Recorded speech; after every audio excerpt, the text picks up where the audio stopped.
സമയത്തെ ചൊല്ലി ബസ് ജീവനക്കാർ തമ്മിലുള്ള സംഘർഷം പതിവാകുന്നു. ഇന്നലെ രാവിലെ 10 മണിയോടെ ചെറുപുഴ ബസ് സ്റ്റാൻഡിൽ വച്ചാണ് ബസ് ജീവനക്കാർ തമ്മിൽ സംഘർഷം ഉണ്ടായത്.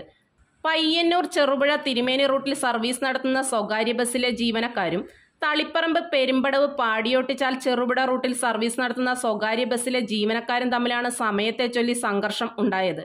ബസ്സുകൾ പാടിയോട്ടിച്ചാലിൽ എത്തുന്ന സമയത്തെ ചൊല്ലിയാണ് തർക്കം ഉണ്ടായതെന്ന് പറയുന്നു. ബസ് ജീവനക്കാർ തമ്മിലുള്ള സംഘർഷത്തെ തുടർന്ന് യാത്രക്കാർ സ്റ്റാൻഡിൽ തടിച്ചുകൂടി. പയ്യന്നൂർ ആലക്കോട് റൂട്ടുകളിൽ സർവീസ് നടത്തുന്ന KSRTC ബസ്സുകൾ ഉൾപ്പെടെയുള്ള ബസ്സുകളിലെ ജീവനക്കാർ തമ്മിൽ ചെറുപുഴ ബസ് സ്റ്റാൻഡിൽ വെച്ച് സംഘർഷത്തിൽ ഏർപ്പെടുന്നത് പതിവ് സംഭവമായി മാറിയിരിക്കുകയാണ്.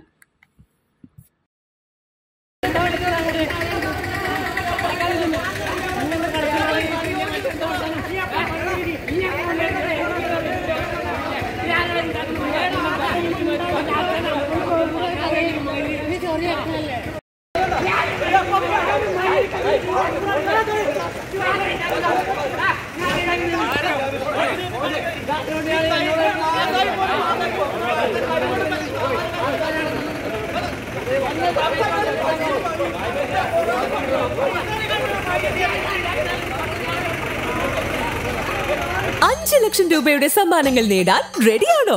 മലയോര മേഖലയിലെ ഏറ്റവും വലിയ ജ്വല്ലറി ഷോറൂമായ പടിഞ്ഞാത്ത് ഗോൾഡ് ആൻഡ് ഡയമണ്ട്സ് ഒരുക്കുന്നു സമ്മാന പെരുമഴ. ഏപ്രിൽ 1 മുതൽ മെയ് 15 വരെ പർച്ചേസ് ചെയ്യുമ്പോൾ ലഭിക്കുന്ന സമ്മാന കൂപ്പണിലൂടെ ദിവസേനയുള്ള നറുക്കെടുപ്പിൽ സ്വർണ്ണ നാണയം സ്വന്തമാക്കാനുള്ള സുവർണാവസരം. ഈ ഉത്സവ സീസൺ ആഘോഷിക്കൂ പടിഞ്ഞാത്ത് ഗോൾഡ് ആൻഡ് ഡയമണ്ട്സിനൊപ്പം. Cherupuzha, Alakode, Padiyottuchal wholesale division, Thrissur.